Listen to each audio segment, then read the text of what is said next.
Македонија го доби првото автохтоно вино од македонски вински квасец. Најстариот познат можен доказ за употребата на грозје како дел од рецепт за вино со ферментиран ориз и мед е во Кина, пред околу 9000 години. Македонската винска приказна пак има своји корени. Постојат бројни докази кои покажуваат дека старите македонци правеле вино од грозје, кое го одгледувале и го мешале со мед, бидејќи шеќерите помагале во неговото сочувување. Првото шише македонско вино било произведено уште во 13 век пред новата ера. Улогата на квасците во процесот на трансформација на гроздовиот сок во вино е разработена уште во втората половина на 19 век, кога спроведените истражувања на Луи Пастер наведуваат на тоа дека алкохолната ферментација се одвива со помош на мали живи организми, а не дека се одвиваат само безживотни хемиски реакции. Со текот на годините во производството на вино се врши спонтанна ферментација на гроздовиот сок со учество на дивите квасци. Во средината на 60-тите години на 20 век на пазарот се појавуваат првите производи активни селекционирани квасци, кои се добро прифатени од страна на производителите на вино. Се почестата употреба на овие производи доведува до губење на автохтоните, локални за даден регион популации на квасци.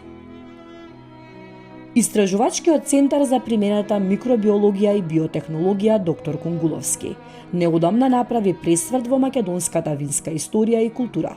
Бевме кајнив да го пробаме првото автохтоно вино направено од македонски вински квасци. Често размислував зошто Македонија е увозно зависна на вински квасци.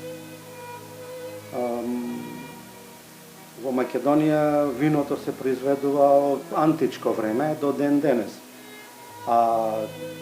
И се уште ние увезуваме вински квасци, знаеме виното се произведува меѓу другото со помош на вински квасци, увезуваме од Западна Европа. И прашањето беше колку сончеви денови има во Западна Европа, колку во Македонија. Знаеме колку е над 260 сончеви денови. Инаку винските квасци живеат на зрното од грозјето. И тие еволуираат, како што еволуирале сортите на грозје во Македонија, така еволуирале и квасците.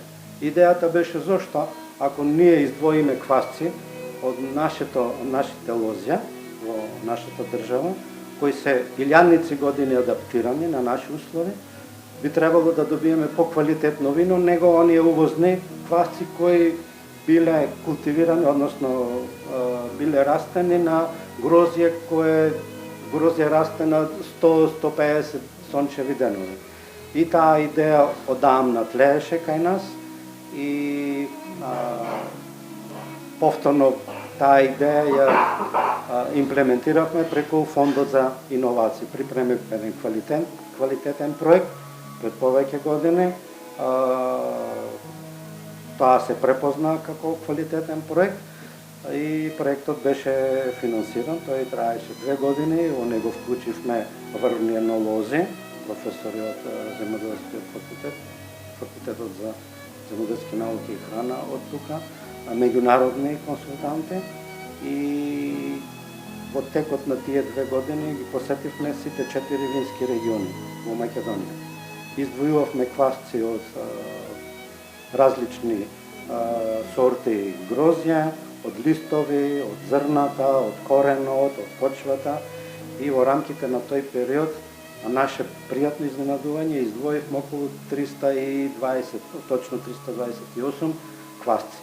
Понатаму тие квасци ги тестиравме во лабораторија и понатаму ги тестиравме во неколку винари кои ни беа партнери во овој проект. Идејата беше да се произведе домашно, комплетно, автохтоно вино со органско производство. Значи, наш производ, наши квасци, наша технологија. Кунгуловски вели дека овој начин на производство на вино во светот представува луксузна капка, која има поголема вредност споредбено со конвенционалната технологија на создавање на вино. Сега, кога навлеговме повеќе во енологијата и производството на вино, видовме дека во светот е толку се актуелни овие автохтони вина. Најчесто малите винари произведуваат автохтони вина со квасци кои се изолирани од нивните лозови насади. И нашата идеја е секој винарија да се во соработка со нашата лабораторија, нашиот истражувачки центар, да им помогнеме да издвоиме квасци од пример од вранец.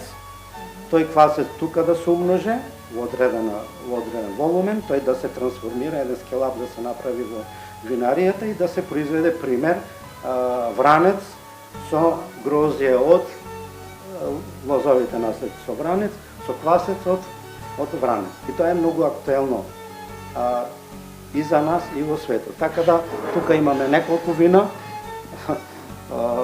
Тоа е една смедеревка, тоа е произведена со квасец.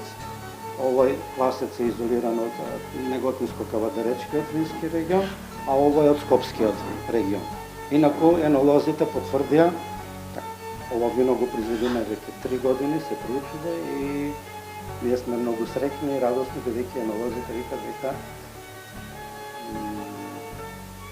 не само што во продуктивноста се зголемува, него се подобрува и букетот на виното.